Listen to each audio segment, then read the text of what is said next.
بسم الله الرحمن الرحيم نحمده ونصلي ونسلم على رسوله الكريم وعلى آله وصحبه أجمعين. Dear viewers, welcome back. You better not shout. You better not cry. You better not pout. I'm telling you why. Santa Claus is coming to town. Viewers, if that seems like a threat, then that's what it is. And that's how children were threatened by this mythical figure. Today we'll be discussing about Christmas, which incidentally has nothing to do with Christ and has nothing to do with Christianity. Christmas is not a Christian holiday. It is not the birth of Isa alayhi salam, Jesus. It is, what is it then? Let's go into it a bit. Christmas is much closely linked and associated with a certain phenomenon of the universe or our solar system, which is the winter solstice. You see, you have to imagine yourself in a cold country. I'm speaking from Pakistan. Parts of Pakistan are very cold, of course, up in the mountains, but not the way that the general population lives in Europe, for example, especially in medieval Europe, underdeveloped Europe, where for months, especially up in the north, in the Nordic regions, Scandinavian regions, where for months you would not see the sun. There was darkness, there was utter despair and illness and cold, miserable cold, below freezing temperatures, piles of snow everywhere. And of course, most people lived in a very rural life. Even in the cities, of course, there was a similar situation. Plague would spread, diseases would spread, there'd be a lot of deaths, etc.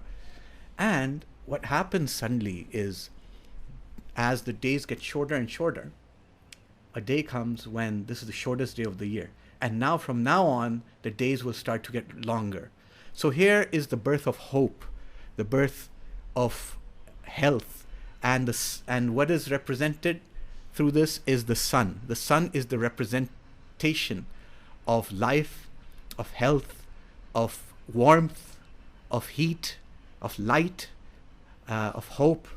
So therefore, in every culture, there has always been, in every pagan culture, in every shirk culture, there's always been a god of the sun, a sun god, so to say. And there's always been a celebration of the sun god. So whether that's Saturnalia with the Romans, or Yule with the Nordic or Germanic people, or Alban Artan for the Celtic and the Welsh, it has nothing to do with Isa alayhi salam. You see, even Isa alayhi salam wasn't even, let alone December 25th, which is on no record at all. Isa alayhi salam was not even born in the cold months. He was born in the warmer months. We have evidence from the Quran for this. As Muslims, we believe that, because وَهُزِّي إِلَيْكِ بِجِذْعِ النَّخْلَةِ تُسَاقِطْ عَلَيْكِ رُطَبًا جَنِيًّا. So dates do not grow in the winter. That's our evidence. The Christians have their evidence as well, which is very established. Bayt Laham, where he was born, it generally is not a place that is covered in snow and has barns of the same nature as Europeans. So this entire imagery of the nativity scene is not Isa alayhi salam, because this is a European imagery. It has nothing to do with Bayt Laham. It has nothing to do with the birth of Isa alayhi salam. And that lady in it is not Maryam alayhi salam, because she is the untouched virgin. The birth of Isa alayhi salam is a miracle without a man involved. So what's the other man doing over there? So we have absolutely no acceptance of this, and true Christians don't accept it either, because all of this is the imagery of mythical and pagan heathen origins, which is what we will go into today. Who are these? Who are we depicting here? We're not depicting one being. It's not a simple mythical or historical figure. It's actually an entire convolution, all these convoluted myths and all these legends, all these false gods and deities deities, which in every culture represented either the sun gods or gods of fertility and harvest. So for the Akkadians and the Mesopotamians, it was Namrud as we know him, or there was Kanish, or there was Mitra for the Persians. Remember, Mitra also died for the sins of the people. Sound familiar? There was Sol Invictus, which is the god of the sun for the Romans, who is unconquerable. There's then the fertility and harvest gods, Hadad, Tammuz, who was a shepherd, and Tammuz was actually also died and resurrected for the people. Baal, Molech, and then Saturn for the Romans. So Baal for the Akkadians, and Molech for the Moabites. So in different times, Hadad, for the Akkadians, and Baal for the Israelites. And as Allama Iqbal, the great poet, he said that badal ke bhes phir aate hain har zamane mein, agarche पीर है आदम जमा है लातो मनात. ये एक सजदा जिसे तू गिरा समझता है, हजार सजदे से देता है आदमी को निजात. So the poet says that in every era, these false gods and false deities, they show up. It's the same concepts. They show up in different disguises, in different manifestations. And even though Adam alayhi salam has long gone, and even if he were to be alive, he would be very old. But these false gods are always young. They're always thriving in every time period. The shirk is always thriving. And then he says that ye ek sajda, this one sajda, prostration that you consider unimportant, insignificant, this frees you, it liberates you from worshipping 1,000 others, from prostrating to and bowing down to 1,000 others. So the Tawheed of Islam liberates and releases us from all these forms of worship in which we feel compelled, as people who celebrate Christmas today are compelled to celebrate it. They're compelled to indulge in all the festivities, etc., and wherever it's taking place around the world. So let's move on. You see, both these types of gods, mythos, merged to form the European Jesus that we see today. The Jesus, I'll say in quotes, because it's not Isa alayhi salam. You'll see blonde hair, you'll see white skin. Isa alayhi salam was Semitic. He was Bani Israel. He would not have the sort of skin tone or the color hair that is portrayed in with the modern Jesus. And then the light of the sun is always radiating from him. So the sun will keep coming back here. And fertility and harvest and all these. So all these giver of life, all these things are merged into the being of the imagery of Jesus, and that is why he is shown as the one who's being celebrated, whereas that is not the case. And why is that? Is because the Christians and Christianity, as I had also discussed with Halloween, they decided to appease and accommodate the pagan cultures and absorb them so that they would also that Christianity would be more palatable to them.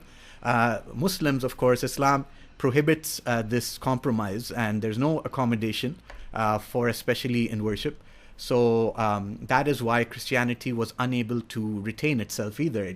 There's no demarcation between paganism and Christianity anymore. And what would happen was historically that back in the Akkadian and Mesopotamian times, in the and also in the Israelites, they would offer male children as sacrifice during the winter solstice to these deities, to these idols. They would literally put the child in the lap of an idol, and the idol would have fire burning inside it to represent heat and energy, the sun. Idols of Molech, idols of Baal, and also Hadad or Kanish. And then these people would make wish lists and present to these gods that we have given our sacrifice, now fulfill our wishes. So this wish list concept also comes from there. Then there's the tree, the evergreen tree, the Christmas tree, which you find in homes, you find in hotels, in lobbies. Alayadu Billah in Pakistan, they decided to adopt this as well, which is rather disgusting because, like I said, it's not even something that Christians believe in. It's something pagan and heathen. And when I tell you about what the Bible actually says about these trees, the Bible, I'm quoting today's Bible, New Testament, which, of course, is not our source as Muslims. This is a Christian source. In the book of Jeremiah, it says, "Do not follow the way of the heathens, the pagans, for these ways are worthless. They cut a tree from the forest, fasten it down, and decorate it with gold and silver." This is what the Bible is saying. So the Bible is absolutely rejecting this disgusting pagan practice of idol worship.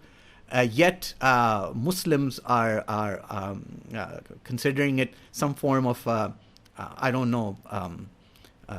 interfaith communication. I don't know what is the reason behind it. Actually, I know the reason behind it. We'll get to it at the end. It's all about materialism. It's all about worshipping money rather than anything else. And interestingly, in Mesopotamian culture, Nimrod, when he died, an evergreen tree sprung from where he died, and this marked his immortality, that now he's the sun god and he's immortal, and this tree represents him. And not only that, then Nimrod would come every year to do what? To place gifts. Yes, to place gifts under this tree for the people who worship him. And then, like I said, the Christians had to adopt all this to woo the pagans into Christianity. And Christmas basically became a new name for various pagan celebrations that have been merged, such as Saturnalia for Romans, Yule for the Nordic and Germanic tribes, and Alban Arthan for the Welsh and Celtic. So what is Yule? Yuletide, basically that translates to Christmas, basically. Yuletide means the birth of the sun. And here the sun is not only the sun in the sky, but also the sun god, which was, so it's all tied up. And it's, like I said, it's confusing and it overlaps a lot, but such is the story of shirk and paganism, that all these things kind of have these, because they don't have any authentic sources, so mythology kind of overlaps itself, and that's how it goes. So with Yule, the Yule log is burnt for 12 days to honor their gods, and that's where the 12 days of Christmas come from. The famous carol, "On the first day of Christmas my true love gave to me," and it goes on until 12 days. And then you deck the halls with boughs of holly, la la la la la la la la la. So these all these carols represent all these beliefs, because you're supposed to deck the halls with boughs of holly and with mistletoe. And what is mistletoe to celebrate Yule? Mistletoe is thought to be the gift of gods by the Druids. And Freya, who's the goddess of fertility, kisses whoever passes beneath the mistletoe. And this gives them more, and because children are also part of this video broadcast, it gives them more powers of desire, if you understand what I mean. So in order for that, you have to hang mistletoe and then pass under it, and if you catch someone, you can kiss them, etc., etc. This is the lore which is celebrated today. Then we have, you have to understand that the Church of England also had actually banned all these celebrations because they found them completely against the teachings of Christianity. But as secularism came, they became more accepting for it. Now let's come to that central figure of Christmas. And yes, you might think that's Jesus, but no, actually the central figure of Christmas is not Jesus, it's Santa Claus. Santa Claus has become much more important and much more central figure. My theory on that is because you could not bring Jesus live, because of the death and resurrection, and Jesus has been, lifted. So they had to have Santa Claus, who shows up, who's immortal, who's ever living, who is always there. And who is Santa? Who is Santa? Let's go into this, because this is where it gets really dark and ugly. Children placed in the lap of a complete stranger. You go to the mall in a lot of these, in the US and UK, Canada, and there'll be this fat man wearing a red furry coat and saying ho ho ho, and with a big white beard, and you will place your child in the lap of this complete stranger who we don't know what his intentions are. And just as the children of sacrifice were placed in the lap of Baal or Kanish or Molech. So it's representing and symbolizing that same offering part. But of course, there's no sacrifices, at least, alhamdulillah. Children used to be threatened that Santa will come and with a sack. You see Santa coming with a sack of gifts, but that sack was originally to take away naughty kids. So that's how you threatened children. As I said in the beginning, you better not shout, you better not cry, better not pout. I'm telling you why. Santa Claus is coming to town. He'll come and get you. So you be a good boy. So children are terrorized by Santa. Not anymore. Now he's just a gift-giving, jolly old man. It metamorphosizes as is necessary. So Santa fulfills wishes with wish lists, and just like Baal and Kanish and Molech used to do, Santa brings presents to place under the tree, like both Nimrod and who else? Yule-Fowler. Yule-Fowler is Father Yule or Father Christmas. Like I said, Yule is replaced by Christmas. So Father Yule comes from Nordic tradition, and that's the name for Santa for them. He wears a pointed floppy cap, exactly like Mithra, the sun god of the Persians. And in fact, he also otherwise wears the mitre, which is the hat that the Pope also wears. So Mithra, the name itself is coming from Mithra. So Odin also wears a pointed hat, which is a Norse god, the father of gods for the Norse. Santa comes down the chimney into the fireplace like Hertha, which is the goddess of good luck for Celtic people, the Druids. Druids would leave treats of milk and pastries to please Hertha, and now Santa gets milk and cookies. You see?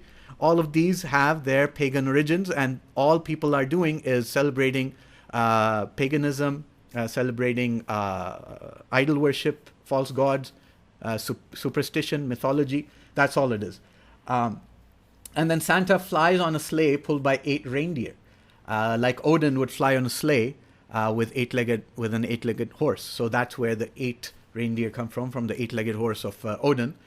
Mithra, by the way, also flew on a sleigh, and so did Sol Invictus, which was the unconquered son of the Roman, the Roman god for the sun.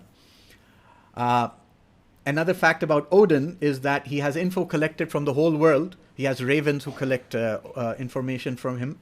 And he knows who's been wicked and who's been good, who's naughty and who's nice, just like Santa. Santa has a big white beard. Odin also has a big white beard. So does Nimrod, so does Zeus, so does Jupiter. And unfortunately, Michelangelo did a huge disfavor to humanity by depicting, in the Sistine Chapel, the monotheistic God as in the same manner, which is disgusting. But its basis is all whether the Greek or the Roman or the Norse father god, which is Odin or Zeus or Jupiter. And interestingly, Odin also had himself hung on the world tree for self-sacrifice and then resurrection. Sound familiar? If it does, then there's a reason for that. The crossovers may be confusing, but the course is clear as daylight. Some say that the origin of Santa Claus is Saint Nicholas, but the Second Vatican Council denied that completely, that there's no such historical figure. There's no Saint Nicholas in the Christian church. There's no one recognized as such. The European origins of Santa are very dark, very satanic. His name, Saint Nick or Old Nick or Nicole, are names of a Norse demon, and also in the English lore they are names for the devil. So the devil was called Old Nick. The devil, Shaitan, was called Old Nick. And Pels Nicol means the furry devil, which is exactly what Santa is in his red furry coat. His cap is also worn by elves of the Celtic lore, who were witches or devils. In the 1600s, a half-man, half-goat devil character named Robin was created for a series of plays in England. His trademark laugh was, you guessed it, ho, ho, ho. Santa's elves are demonic beings. They have horns like goats or reindeer, just like the idol of devil worshippers. The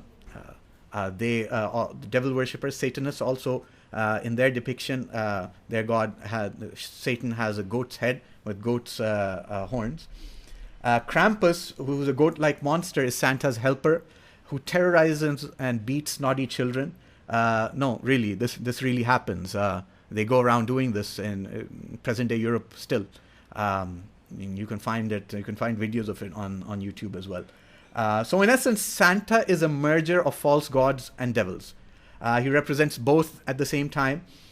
For children today, though, he's made to be a gift-giving deity, immortal, all-knowing, and all-seeing. So another god is created.